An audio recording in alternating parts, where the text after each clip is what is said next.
꽤 오래전입니다. 한 35년 전쯤 텍사스에선 제일 먼저 세워진 교회, 그 목사님이 설교하는 자리에 달라스에 있었던 기억이 있습니다. 지금도 그분이 하셨던 예화가 기억이 납니다. 이런 이야기입니다. 스위스에 굉장히 아름다운 교회가 있다고, 관광객들도 가끔씩 찾아와서 그 아름다운 교회를 보고 가는데, 그 관광객들이 오는 시간은 저녁에 해가 진 다음 그 교회를 방문한다고 합니다. 그래서 저녁이 되면은, 주일 저녁 또는 수요일 저녁 해가 지고 난 다음 약속된 시간이 되면은 관광객들이 와서 구경을 하는데, 일반적인 시골 교회, 그런 전형적인 교회입니다. 그런데 시간이 지나면서 언덕 아래에서 한 사람 한 사람씩 등을 들고 올라오게 된다고 합니다. 그래서 언덕 위에 있는 산 중턱에 지어져 있는 그 귀한 교회에 언덕 아래에 있는 사람들이 올라오면서 등불을 들고 올라오는데, 바로 그 모습이 그렇게 아름다울 수가 없다고, 그 아름다운 교회 이야기를 지금도 기억을 합니다. 한 사람이 하나씩 등을 들고 교회에 모여서 그 등을 밝히면서 예배를 드리는 그 교회, 어쩌면 이 오늘 본문에 나오는 그 교회의 모습이 바로 드로아 교회가 아닐까, 그런 생각을 지난 한 주간 동안 계속 했었습니다. 드로아 교회,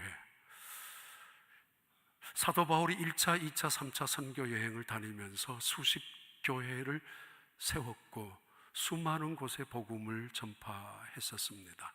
그런데 어쩌면은 가장 감동적일 수도 있는, 그가 지금 선교 여행을 마지막 마무리하는 순간에 일어난 어쩌면 가장 감격적인 그런 특별한 집회가 일어난 곳이 드로아 교회일 수 있습니다.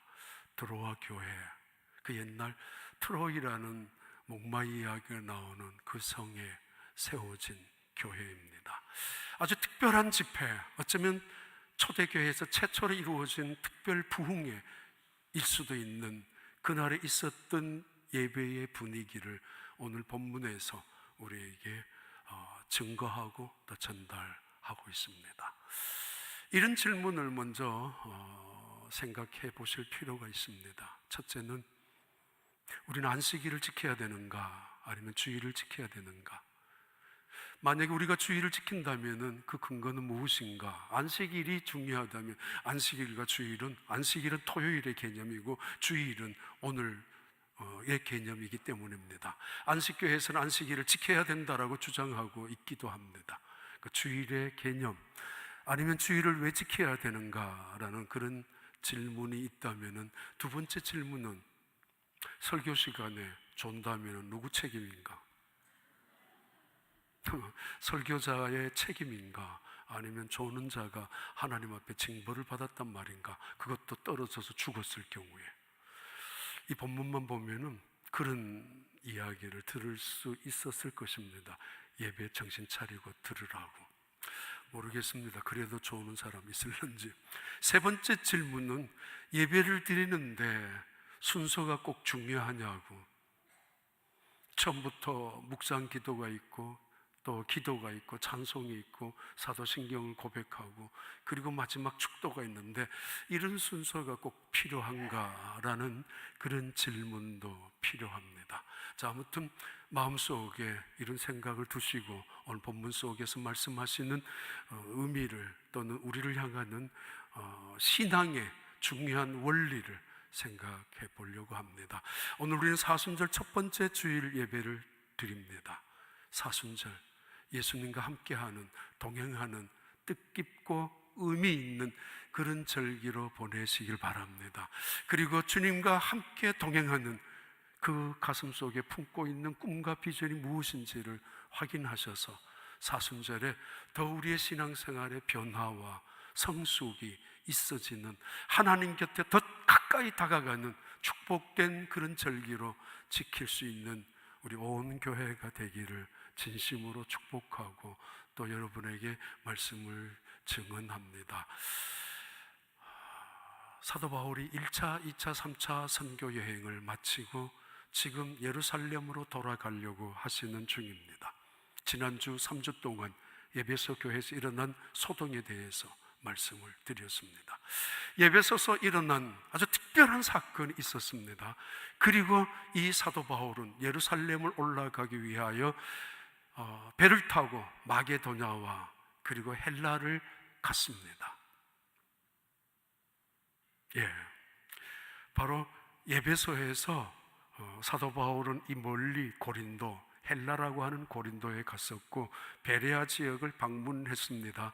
2차 선교 여행 중에 다녔던 곳이기 때문에 고린도에 있었던 약 3개월 동안 머물렀던 사도 바울은 이 고린도에서 그 유명한 로마서와 그리고 갈라디아서를 기록했었다라고 일반적으로 그렇게 알고 있습니다. 하나님의 일에 때로는 지체가 되고 예루살렘 가는 길이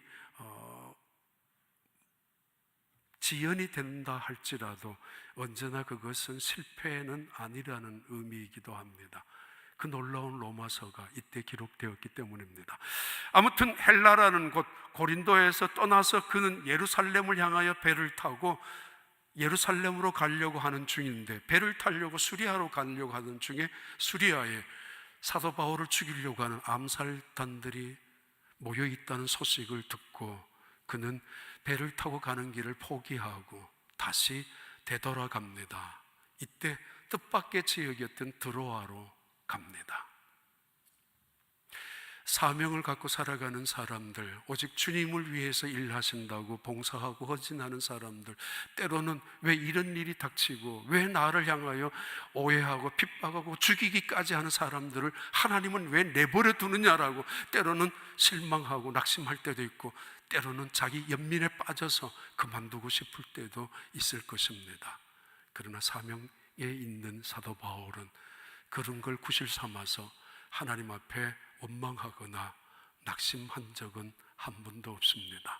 수리아 근처에서 자기를 죽이려고 기다리는 사람들이 있다는 소식을 들었지만은 그는 우회해서 드로아로 가게 됩니다. 그래서 사람들에게, 일행에게 너희는 드로아에 가서 기다리라고. 뜻밖의 드로아에 있었던 교인들은 사도 바울이 그 지역을 방문한다는 소식을 듣고 굉장히 기대감에 가득 찼습니다. 사도 바울의 이런저런 복음을 듣고 예수를 직접적으로 믿은 사람도 있지만은 간접적으로 예수를 믿은 사람들이 모여 있었던 그 자리가 바로 드로아 지역의 교인들이기 때문입니다. 그런데 그 지역의 사람들이 사도 바울이 자기 교회를 방문한다는 소식을 듣고 어찌 기쁘지 않았겠습니까?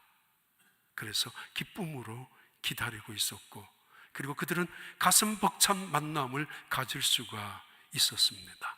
이 드로아에, 물론 드로아 지역을 끝나고 나서 사도 바울은 예루살렘으로 올라가야만 합니다. 수많은 사람들이 이미 알고 있습니다. 사도 바울이 예루살렘에 가면은 결박이 기다리고 환란이 기다리고 무서운, 어쩌면 죽음이 기다릴 수도 있다는 사실을 모두가 눈치를 채고 있는, 그래서 만류할 만큼 그가 다시 예루살렘을 향하여 올라갈 때 위협이 도사리고 있었던 그때입니다. 그런데도 포기하지 아니하고 이 정도면 할 만큼 했다라고 뒤로 물러서지 아니하고 예루살렘을 향하여 올라가기까지 했었던 사도 바울, 그가 잠시 드로아에 들렸습니다. 이때 일어난 일들이 어쩌면은 스위스의 아름다운 교회보다가도 훨씬 더 아름다운, 왜냐하면 진실된, 왜냐하면 하나님의 성령의 역사가 증거로 우리에게 오늘도 보여주고 있기 때문입니다. 사도행전 20장 7절 8절을 읽겠습니다. 우리 함께 읽습니다. 그 주간에 첫날에 우리가 떡을 때리하여 모였더니 바울이 이튿날 떠나고자 하여 그들에게 강론할새 말을 밤중까지 계속하며 8절, 우리가 모인 윗다락에 등불을 많이 켰는데, 드로아 교회 특별 집회, 드로아에 일어난, 그 교회에서 일어난 영적인 대단한 부흥, 어쩌면 놀라운 하나님의 역사가 나타난 그 축복의 순간이 어떻게 시작되는가 하면은 7절입니다. 한 주의 첫날에 그들이 떡을 떼기 위하여 모였습니다. 이 말은 그들이 주의를 지키기 위하여 모였다라는 의미와 동일합니다. 그것도 해가 지는 저녁부터 등불을 들고 오면서 그들은 그 주일의 첫날을 지키려고 공식적인 모임의 의미가 훨씬 더 담겨져 있는 그런 동사입니다. 그들이 모였다고 특별히 모인 것만이 아니라 의뢰이 모이는 그날에 모인 것이고, 그날따라 특별한 의미를 가져 있는 것은 바로 사도 바울이 그 지역에 와서 이날을 지키기 위하여 며칠을 기다리고 있다가 마침내 그 주일을 지키고자 모인 그날입니다. 안식교에서는 이렇게 말합니다. 구약에서는 안식일을 지키라고 하지 않았느냐고. 맞습니다. 그 안식일은 토요일입니다. 금요일, 정확히 금요일 해가 지고 난 다음 토요일 해가 지기 직전까지를 안식일로 지켜온 것이 전통이고 규례였습니다. 그러나 예수님께서는 그런 전통과 규례, 그 날 속에 얽매여져 있는 유대인들을 향하여 단호히 말씀하신 적이 여러 번 있습니다. 안식일은 사람을 위하여 있는 것이지 너희들이 그날에 얽매여서 그날에 속하여서 사는 것은 아니라고 말합니다. 사도행전 2장 46절 보시겠습니다. 초대교회는 날마다 마음을 같이하여 날마다 의뢰이 그들은 날마다 아침이든 저녁이든 밤이든 모였었던 게 틀림없습니다. 그런데 이렇게 날마다 모이던 예배를 그들은 언제인가부터는 주일의 첫날에 모이기 시작했던 성경의 분명한 근거입니다. On the first day of the week, 한 주간의 첫째 날, 그것은 안식 후 첫날을 의미합니다. 안식일을 지키는 것이 아니라 안식 후 첫날, 이미 초대교회에서는 AD 590년에 그레고리 1세가 이제 주일날만 예배를 드려야 된다고 선포하기 전에 이미 수많은 초대교회들은 안식 후 첫날에 모여서 하나님 앞에 예배를 드렸다라는 분명한 근거 시작이기도 합니다. 그들은 한 주의 첫째 날에 모였습니다. 예배를 드리기 위하여, 떡을 떼기 위하여, 주님께 영광을 돌리기 위하여 그들은 공식적인 모임을 가졌는데 1층, 2층, 3층으로 된 한 드로아 성도의 집에 모인 것입니다. 어두웠죠. 자연적으로 등을 들고 와야 했었을 것입니다. 날에 속하여져 있다고, 안식일을 지킨다고 구원을 받는 것은 아닙니다. 예수에게 속하여 있어야 하고 예수 그리스도를 믿어야 구원을 받는 것입니다.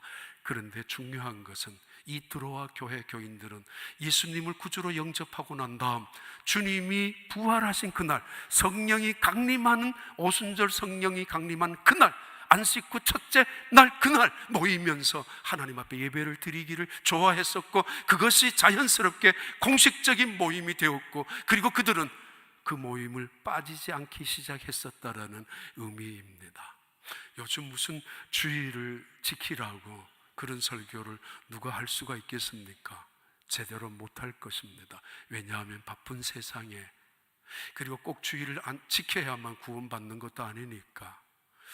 옛날 같으면은 주일 교회 안 가면은 큰일 날 것 같았고, 옛날 같으면 주일날 교회 가서 예배 안 드리면은 정말 안 되는 줄 알았던 게 얼마 전까지 우리 부모님들이 신앙생활 했었던 모습이었습니다.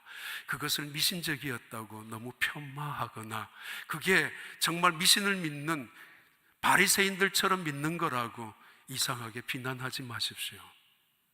자연스럽게 그 주의를 섬겼던 이야기는 하나님이 우리 인생의 주인이란 사실을 잊지 않고 있다라는 고백이며 세상을 향하여 나는 내 인생의 주인은 하나님이고 온 세상의 창조주도 하나님이라는 사실을 내가 스스로 증언하고 선포하는 것이 주일날 교회 가서 예배드리는 자의 모습입니다. 다시 말합니다만 주일날 빠지면 큰일 날 것 같은 그런 마음을 너무 조롱하고 비웃지 마십시오. 물론 그것이 바리새인들처럼 습관으로 변질됐을 때는 문제가 있을 수 있을 것입니다. 골로새서 2장 16절, 사도행전 20장 5절부터 6절까지 그래요. 같이 읽습니다. 그들은 먼저 가서 드로아에서 우리를 기다리더라. 사도 바울은 자기를 죽이려고 하는 사람들이 있다는 소식을 듣고 돌아가고 다른 사람들 일행은 배를 타고 빨리 보냈습니다. 6절에 우리는 무교절 후에 빌립보에서 배로 떠나 닷새 만에 그리고 들어와 있는 그들에 가서 이래를 머무니라. 조금은 시간이 지체되었고 그리고 나중에 들어와에 도착했지만은 기다리고 있었습니다. 서둘러 이 사도 바울은 자기를 죽이려고 쫓아다니는 사람들을 피해서라도 빨리 갔어야만 했었고, 아니 예루살렘에 올라가서 지금까지 1차, 2차, 3차 선교 여행을 통해서 복음의 역사를 통해서 나타난 하나님의 손길, 복음을 통해서 예수 그리스도를 통해서 믿고 돌아온 이방인 사람들의 은혜를 자기가 생생하게 목격했었고 보았던 것들을 예루살렘에 있는 성도들에게, 예루살렘에 있는 사도들에게 보고해 주어야 하고 살아계신 하나님의 역사를 생생하게 그들에게 은혜를 나누어야 하는 일이 서둘러 가야만 했었습니다. 그러나 사도 바울은 머물렀습니다. 드로아에 와서. 왜요? 주의를 지키기 위해서. 약속된 주일, 그 드로아 교회에서 사도 바울이 온다는 소식을 듣고 그들은 가슴이 벅차 있었을 것이고 기대감에 가득 차, 아니 한호의 소리에 정말 기다리고 있었던 그 시간을 어찌 그는 외면하고 떠나갈 수가 있겠습니까? 그래서 기다렸던 사도 바울은 바로 주일 예배처럼 드리는 그 시간에 그 자리에 찾아가는 것입니다. 드로아 교회의 부흥, 드로아 교회의 은혜, 드로아 교회에서 나타난 놀라운 역사는, 영적인 놀라운 움직임은 그들이 주일날 함께 모여서 예배를 드리는 데서부터 시작했습니다. 요즘 같으면은 피곤해서 못 가고 바빠서도 못 가고 사실은 그럴 때가 있습니다. 때로는 심지어 가기 싫어서 안 가고 귀찮아서 안 가고, 아니 더 기분 나빠서 안 가는, 정말 꼴 보기 싫어서 안 가는 사람들, 기분 나빠서 왜 가느냐고. 그럴 수도 있지만은 전에만 하더라도 병원에 실려가지 않으면은 주의를 지켰었던 사람들이 초대교회였고 얼마 전까지 예수님을 믿었던 사람들의 신앙의 태도였습니다. 1902년 스코틀랜드에 출생했었던 유명한 선수가 있는데 에릭 리델이라는 청년입니다. 이 에릭 리델 너무도 잘 나가는 사람인데 얼마 전에 4년 전에 영화가 나왔습니다. 이 사람의 실화를 바탕으로. 그 영화의 제목은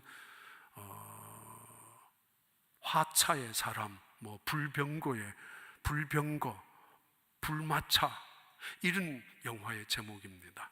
이 에릭 리델은 1924년도 프랑스 파리에서 있었던 제8회 파리 올림픽의 영국 대표 단거리 선수로 대표 선수로 출전했던 사람입니다. 그런데 배를 타고 프랑스 파리로 가는 배 안에서 연락을 받았습니다. 100m 모든 예선과 결승은 주일날 이루어진다고. 타고 가고 있는 배 안에서 그것을 받아본 이 에릭 리델은 고민하기 시작합니다. 그리고는 파리에 도착하자마자 감독에게 요청합니다. 저는 뛸 수 없습니다. 주일날 경기할 수 없습니다. 주일이기 때문입니다. 마치 바리새인들의 옹졸하고 편협하고 그래야만 잘 믿는 사람인 것처럼 흉내낼 수 있는 그런 마음일 수도 있습니다. 혹은 한 번쯤 내가 내 신앙이 얼마나 대단한지 과시를 하는 영웅적인 심리, 자기만 의로운 척 할 수도 있을 수 있는 그런 모양이기도 합니다. 그러나 그는 그렇지 않았습니다. 고민합니다. 갈등도 했습니다. 4년이나 기다렸고 어쩌면 평생토록 내가 훈련했던 목적은 이 100m 경기에 우승하기 위함이고, 그리고 조국 영국 국민들은 이 사람이 당연히 100m 우승을 할 거라는 가장 유력한 사람으로 인정을 하고 있는데, 그만둔다면 매국노가 되고 배신자가 될 수도 있습니다. 그리고 지금까지 훈련왔던 것이 물거품이 될 수도 있습니다. 그러나 그는 포기합니다. 그냥 포기했습니다. 그리고는 100m 경기를 출전하지 못했었고, 그것을 알았던 그의 친구 헤럴드 아브라함이라는 친구가, 그는 400m 선수로 출전했는데 이 헤럴드 아브라함이 감독에게 제안을 합니다. 내 몸이 컨디션이 안 좋으니까 내 400m 계주 뛸 때 저 에릭 리델을 대신 해달라고. 결국 리델은 400m 계주자로 아브라함 대신에 출전해서 그리고는 우승을 하게 되는데, 가장 중요한 영향을 미쳤던 선수가 됩니다. 수많은 영국 사람들이 비난했었고, 꽤 많은 파리 시민들도 그를 비웃고 조롱까지 했었지만은 나중에 그가 기자들과 이야기했던 이야기입니다. 나는 달립니다. 왜냐하면 하나님을 생각하면서 달립니다. 나는 일합니다. 오직 하나님을 위해서 일하고 있습니다. 그의 목표가 1등이고 그의 목표가 우승이고 그의 목표가 부와 인기와 명예가 아니라 그의 인생의 목표는 하나님이라는 사실입니다. 그러기에 나는 그냥 다른 거 생각하지 아니하고 내가 하나님과 맺은 언약 약속대로 주일날 예배 드리는 거, 나 하나님께 약속했다고, 그렇게 살아가는 것이라고. 비판 수없이 많이 있었지만은, 그러나 다시 찬사로 바뀌었던 그였지만은, 그러나 그는 다 내려놓고 그 다음 해에 1925년도에 중국으로 선교사로 나갔습니다. 그러면서 이렇게 말했습니다. 나는 내 인생을 위해서 달려가는 것이 아니라 하나님을 생각하며 달려가고 있습니다. 주의를 지킨다는 것은 창조의 관계에 있습니다. 창조로 통하여 안식이 있기 때문에 이 안식의 그림자는 영원한 세계의 그림자일 뿐입니다. 내가 안식일을 지킨다는 이야기는. 두 번째, 이 안식일의 개념은 언약과 관계에 있습니다. 하나님과 나와의 언약 관계, 하나님이 구별하여서 거룩하게 한 이날, 하나님이 찾아오는 백성들에게 복을 주시는 이날, 그리고 세 번째는 이날은 바로 신약시대의 주의 날로 변경되면서 자연스럽게 우리는 이날 예배를 드리고 있습니다. 이날의 의미는 부활의 날이고, 그리고 더 나아가서 이날의 의미는 우리 모든 인생의 주인은 하나님이라는 사실을 증언하고 고백하는 것, 그것이 바로 주의를 지키는 의미입니다. 어느 집에 준비한 식탁 테이블이 있었습니다. 그런데 나중에 전화를 해보니까 사람들이 오질 않았습니다. 전화하니까 바빴다고, 다른 사람이 전화하니까 피곤했었다고, 그래서 못 가서 미안하다고. 여러분 마음이 어떠겠습니까? 부모님의 생신이 찾아오고 부모님의 절기 속에 언제나 부모님은 자식을 기다릴 때가 많이 있습니다. 당연히 그 부모님 앞에 내 얼굴을 보여드리는 것, 그것도 근심 걱정 없이 살아간다라는 것, 그래도 보여드리는 게 자식된 도리이고 자식의 마음 아니겠습니까? 어느 날 전화 옵니다. 아버지 이번에 못 갈 것 같아요. 왜? 출장 가요. 그래 알았어. 어머니 이번에는 못 내려갈 것 같아요. 왜? 조금 급한 일이 생겼어요. 섭섭하기 시작할 것입니다. 그런데 이것도 심지어는 자기들끼리 여행 간다고, 아버지 이번에 못 내려가요. 그리고 선물 그냥 생신에 돈 보내드릴 테니까 식사나 하세요. 아버지가 원하는 거는 식사나 선물 꾸러미가 아니라 그들의 얼굴이었거든요. 그것도 그 자식들의 얼굴을 보려고 괴롭히고 그 자식들의 손에 들은 물건을 뺏어가려고, 그게 부모님의 심정이 아니라 그 얼굴의 마음, 그 얼굴도 살피고 그 마음에 힘도 주기 위하여 저녁이면 밤마다 힘들어서 집안의 일도 하지만은 잠자는 자식을 물끄러미 쳐다보는 부모님의 마음은 다 알고 있습니다. 이 자식이 지금 얼마나 지금 직장 생활에 힘들고 있는지, 이 자식의 사업장에 얼마나 지금 어려운 일이 닥치고 있는지 왜 몰라요?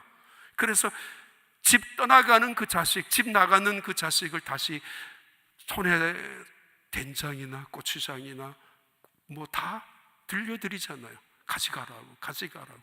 그 자식은 그냥 빠이 하고 돌아서겠지만은 부모님의 마음은 하루 종일 내내 그 자식 생각입니다. 더 줄 걸, 더 많이 줄 걸, 어떻게 내가 더. 주일날 하나님의 심정은 이보다 더한 마음으로 우리를 보고 싶어 합니다. 그리고 뺏어가고 싶어 하는 것이 아니라, 하나님 감사합니다, 하나님 고맙습니다, 마치 아버지 어머니 걱정할까 봐 괜찮다라고 말하는 자식을 알고 있는 부모님처럼 하나님이 어찌 우리를 모르겠습니까? 그리고 그런 마음 속에도 감사하고, 그런 마음 속에도 주의를 지키는, 하나님 앞에 나와서 예배를 드리는 그들을 지키려고 하는 하나님의 그 심정이 어떻겠습니까? 하나라도 더, 무엇이라도 더 도와주고 싶고 손에 잡히게 해서 돌아가게 하고 싶은 마음이 하나님 아니겠습니까?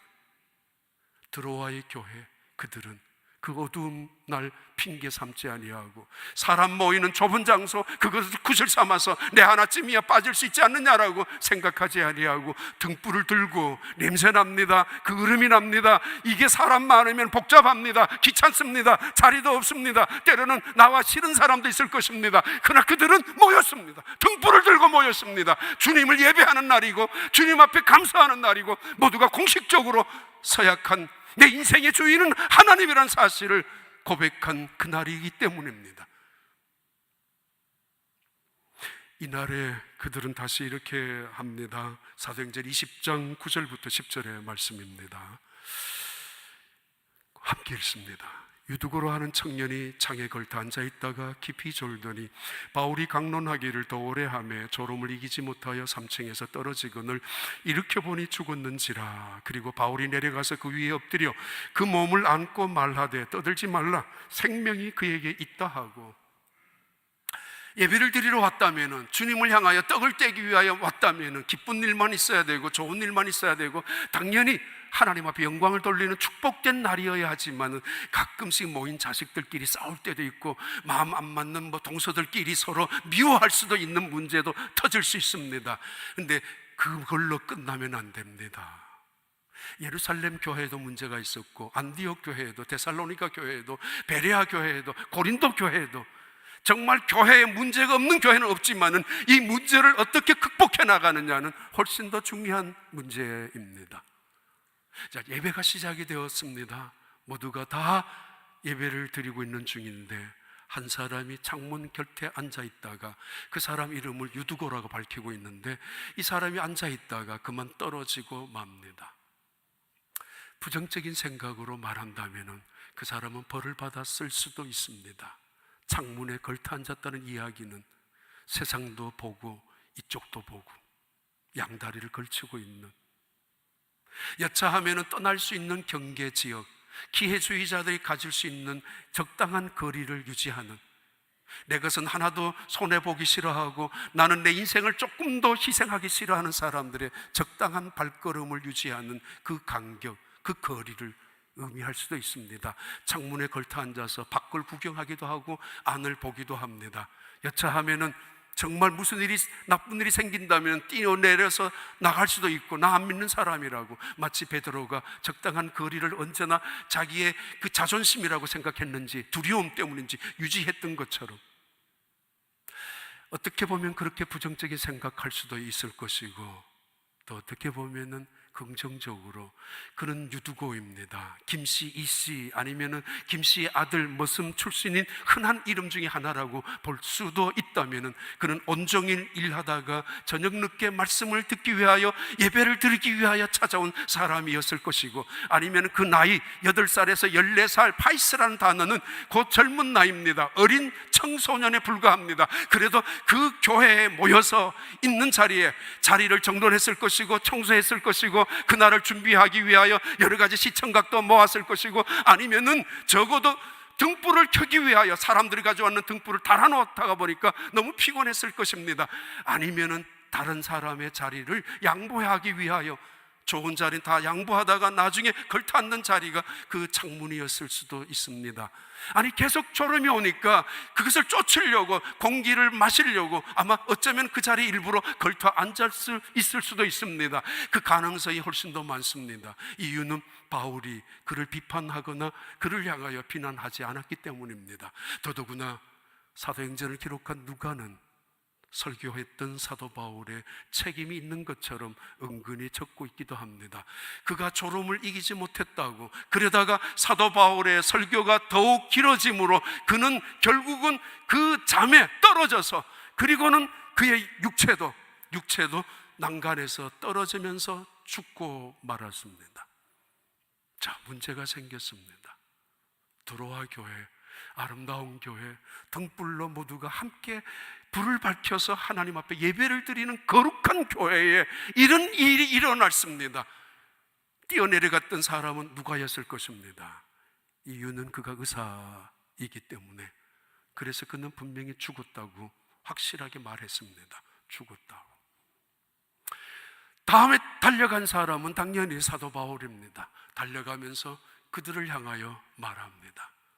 떠들지 마라. 떠들지 마라. Trouble, not yourself. His life is in him. 너희들 스스로 이상한 말을 만들고 이제 교회가 큰일 났다는 둥, 이제는 큰 문제가 생겼다는 둥, 이제는 어쩔 수 없다는 둥, 어떻게 하나님의 교회에서 이런 일이 이루어지느냐는 둥, 교회에서 예배를 드리는데 왜 이런 일이 이루어져야 하느냐는 둥, 쓸데없이 너희들 스스로 고민을 만들고 병을 만들고 너희들 스스로 아무것도 아닌 문제를 가지고 큰 문제로 만들지 말라고. Trouble, not yourselves. 괴롭히지 마라. 너희들 스스로가 자기 연민에 빠져서도 의심하거나 절망하지도 말라고.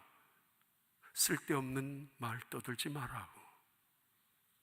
그리고 다른 성경에는 Don't be, 너희들 이렇게 하지 말라고, 떠들지 말라고 할 때 alarmed, 갑자기 당한 일에 놀라거나 가슴이 철렁 내려앉아서 마치 내게는 이런 일이 일어나서는 안 되는 것처럼, 마치 우리 가정에서는 이런 아픔이 일어나서는 안 되는 것처럼. 왜 안 돼요? 세상에 수없이 일어나는 수많은 사고와 사건들이 있는데 마치 교회에서는 이런 위기 상황이 발전하면 안 되는 것처럼 가슴 쓸어내지 말라고. He is alive. 그는 살았다. 드로아 교회의 모습, 예배를 드리기 위하여 주일을 성수하는 모든 교인들이 모였다면 그들은 아픔이나 문제나 갑자기 어떤 상황이 닥쳤을 때에 그들은 침묵합니다. 아니, 기도했습니다. 사도 바울은 죽은 유두고 위에 얼굴을 대고 가슴을 대었습니다. 마치 엘리야와 엘리사가 죽은 아이들을 위하여 살려냈던 그때의 태도처럼 이것은 그들의 영혼을 사랑하는, 하나님의 영혼이 하나님의 형상으로 지음받은 한 인간을 존중히 여기는, 그리고 한 인간을 존중히 여기면서 그 영혼을 위하여 불쌍히 여기는 인간의 마음과 더불어서 하나님을 향하여 간절히 기도하는 태도를 의미합니다. 떠들지 마라, 기도하자. 죽은 거 아니라고. 아니, 죽었지만은 그 안에 하나님의 생명이 있다라고. 기도, 사순절에 가장 중요한 시간은 기도의 자리입니다. 내 이기심을 위하여, 내 욕심을 위하여, 내 탐욕을 위하여 기도하고 내 명예를, 자랑을 위하여 기도할 수도 있습니다. 그러나 기독교인들의 기도의 자리는 그것을 탈피하는 것입니다.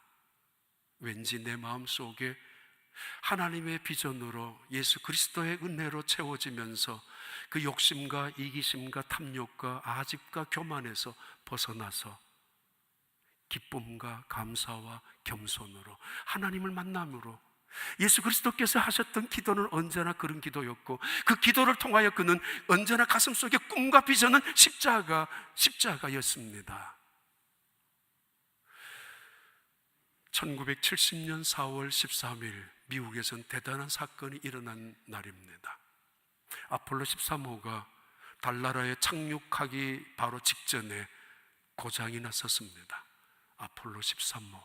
그 안에 3명이 타고 있었는데 2개의 산소 탱크 중에 1개가 폭발하면서 이제는 그들은 커다란 위기에 봉착하고야 말았습니다. 그리고 나머지 1개도 그 산소가 점점 줄어가고 있는 아주 다급한 절망적인 상황에 있었던 그때입니다. 시간이 지나면서 그들은 추위에 얼어 죽을 수도 있고, 이제 산소 그 통이 끝나면은 그들은 더 이상 숨을 쉴 수도 없는 그런 아주 위기에 있었을 때에 휴스톤에 계속 연락하고 있었지 않습니까? 영화도 나왔습니다. 전하 휴스톤에서 그때 닉슨 대통령이 오전 9시를 기해서 미국 전체를 향하여 선언합니다. 하나님께 기도하자고, 그들을 위하여 기도하자고. 대통령께서 결국 돌아온 이 아폴로 13호의 3명의 선언을 바다 태평양 한복판에서 해군 채플린 목사님이 그들을 맞이했었고, 그들이 가판 위에 올라가서 모두가 함께 하나님을 향하여 기도했었던 그 장면, 타임지에서 그 주간의 표지로 놓았던 그 그림입니다. 그들의 똑같은 고백입니다. 우리는 기도했었다고, 기도 외에는 할 수가 있는 일이 없었다고, 온 국민이 기도해 주신 거 감사하다고. 초대교회 예루살렘 교회, 초대교회 안디옥 교회, 초대교회 데살로니가 교회, 모두가 기도하는 교회였습니다. 사도 바울이 말합니다. 떠들지 마라고. 그에게 생명이 있다고. 그는 다시 살아났다고. 기도하는 자의 고백이고, 하나님을 아는 자, 하나님을 믿는 자의 증언입니다. 이 오늘 본문은 여기서 끝나면은 그대로 끝나도 됩니다. 이대로 축도하고 집으로 가세요 라고 하면 됩니다. 놀라운 기적을 눈앞에서 보았고, 놀라운 하나님의 능력을 그들은 생생히 보았기 때문에 그 놀라운 하나님의 은혜의 현장 속에 들어와 교회 교인들은 정말 사도 바울이라는 분이 어떤 분이란가를 다시 한번 확인할 수 있었던 그 자리였기 때문에 이제는 돌아가도 됩니다. 그렇습니다. 아직 그들은 내일 아이들 학교 갈 준비, 남편 뒷바라지, 아니면 집에 돌아가서 해야 될 일들이 많이 있었기 때문에, 아니 이미 하루 종일 일하고 돌아온 그들 피곤하기 짝이 없습니다. 고단하기도 할 것입니다. 돌아가는 것이 당연합니다. 사도 바울 내일 아침에 그는 여장을 끌고 예루살렘으로 가야 할 사람이었습니다. 그런데 오늘 본문은 그것으로 끝나지 아니하고 이렇게 계속되고 있습니다. 사도행전 20장 11절 12절 보시겠습니다. 20장 11절 함께 띄워봐요. 사도행전 20장 11절 함께 읽습니다. 올라가 떡을 떼어 먹고 오랫동안 그날이 새기까지 이야기하고 떠나니라. 지금 놀라운 기적을 경험했다면 그 벅찬 감격을 가지고 집으로 돌아가야 하는데, 그러나 그들은 다시 더 올라갔습니다. 다락으로 올라갔습니다. 왜요? 하던 일을 계속하기 위하여. 마치 아무 일도 일어나지 않았다는 뜻이, 마치 대단한 능력과 기적이 없었다는 뜻이, 그것을 무시하려고 하는 것이 아니라 이것보다 더 중요한 일, 그들이 모였던 이유와 그들이 모였던 동기를 잊어버리지 않고 있잖아요. 떡을 떼기 위하여. 마치 대단한 일이 있었지만은 그것 때문에 이것을 무시하고 지나가는 일이 아니라 우리는 떡을 떼기 위하여 모였다라고. 그렇습니다. 가난한 자들을 위하여 그들은 떡을 떼었었고, 모일 때마다 소외된 사람들을 함께 하나의 공동체로 묶기 위하여 그들은 항상 식탁 테이블을 가지고 나누기를 좋아했었습니다. 그게 교회입니다.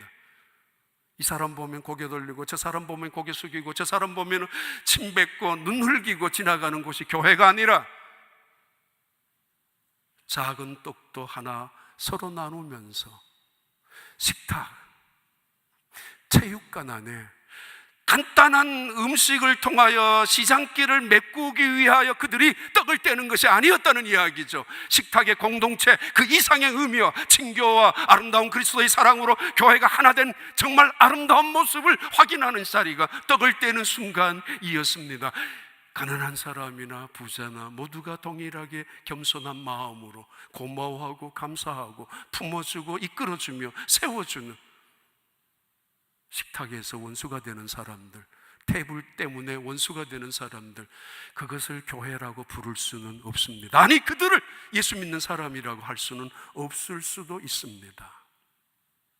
이 성찬의 가장 큰 의미는 그들은 떡을 떼는데 예수 그리스도의 살과 예수 그리스도의 피를 생각하면서 날마다 떡을 뗄 때마다 그들은 이 성찬을 기억했었던 사람임에 틀림없었을 것입니다. 그리스도의 살을 먹는 마음으로, 그리스도의 피를 마시는 마음으로 그들은 성찬을, 떡을 떼었던 초대교회, 그 이름을 아가페라고 합니다. 떡을 떼기 위하여, 하던 일을 계속하기 위하여 그들은 올라가서 떡을 다시 나눠주면서 우리는 하나다고, 너도 사랑하고 나도 사랑하다고 서로가 존중히 여기는 식탁을 계속했었고, 그리고 그 순간에 사도 바울은 하던 설교를 멈추지 않았습니다. 솔직히 늘 죄송합니다. 저 설교가 길고 시끄럽고 그래서 늘 미안한 마음이 많이 있습니다. 정말입니다. 특히 연세 드신 분들 앞에는. 그리고 늘 끝나고 나면 얼굴도 못 들고 들어가서 다음 주에는 한 명도 안 오겠다. 진짜입니다. 그 생각 참 많이 합니다. 근데 사도 바울 봐요. 올라가서 하던 이야기를, 지금까지는 디알레고마이라는 뜻인데 진지한 대화 담화를 나누었습니다. 지금까지 이야기했던 것은, 그러나 본격적인 그의 설교는 이 유두고를 살리고 난 다음 밤이 깊어지고, 그리고 그의 설교는 계속해서 그 다음날 아침 새벽 동틀 때까지 계속되었습니다. 이걸 호밀리아라고 합니다.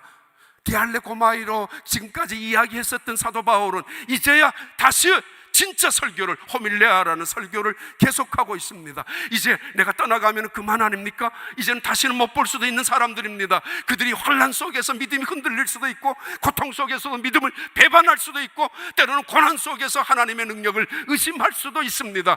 그런 그들에게 의심하지 아니하도록, 절망하지 아니하도록, 흔들리지 아니하도록 끝까지 믿음의 승리를 이룩하기 위하여 한마디라도 복음을 전파하다가 나타난 하나님의 능력을 보고했을 것이고, 구약 성경과 신약 성경의 이야기를 그들에게 전달했을 것이고, 그리고 하나님의 살아계심을 생생하게 경험했었던 사도 바울의 간증을 그들에게 나누었을 것입니다. 흔들리지 말라고, 주의를 지키라고, 야, 하나님은 살아계신다고, 그리고 성찬의 의미도 가르쳐주면서 예수 믿는 것이 무엇인지를 밤이 맞도록 떠들었을 것입니다. 내가 이제 가면은 한 글자라도 더, 한마디라도 더 그들에게, 그들의 소망을 위하여, 그들의 믿음을 위하여, 그 교회를 위하여 그는 온 힘을 다하여 증거했습니다. 아니, 그런 사도 바울을 향하여 누구 하나 일어나서 벌떡 일어나서 짜증내고 신경질을 내고 그만하세요 라고 말하는 사람 없었습니다. 왜요? 집에 가서 할 일도 있어요. 오늘도 피곤했어요. 아니, 따지고 보면 집에 가서 할 일도 없는 사람들이 짜증을 낼 수도 있습니다. 미안합니다. 저 말하는 것 같아서. 그런데 봐요, 그들은 이제 사도 바울이 떠나가면 다시는 못 들을 것 같고, 오늘 이 시간이 지나가면 그 설교를 다시는 못 들을 것 같고, 그 말을 깨달을 수도 없었는데, 마지막 그가 증거하고 마지막 증거하는 그 하나님 말씀을 가슴 깊이 무슨 하나의 말을 귀담아 듣지 않을 수가 있었겠으며, 무슨 말 하나 흘려갈 수 있겠습니까? 소중한 말로 하나하나 담았을 것이고, 귀중한 말로 가슴 깊이 새겼을 것입니다. 드로아의 교회의 밤중에 놀라운 부흥 집회는 그렇게 새벽까지 계속되었습니다. 마지막 이 말씀 한번 읽겠습니다. 20장 12절입니다. 사도행전 20장 12절 함께 읽습니다. 사람들이 살아난 청년을 데리고 가서 적지 않게 위로를 그렇습니다. 결국은 살아난 한 젊은이, 그는 온 교회에 위로를 주는 사람으로, 간증거리가 된 사람으로 바뀌어져 있습니다. 모두가 서로를 보며 위로를 받는, 소망이 되는, 저 사람을 보면은 하나님이 살아계신 게 분명해. 저 사람이 변한 것 보면은 예수님은 분명히 저 사람의 구주가 된 것이 사실이야. 그런 사람들로 가득 차 있는 우리 교회, 여러분이 되기를 바랍니다.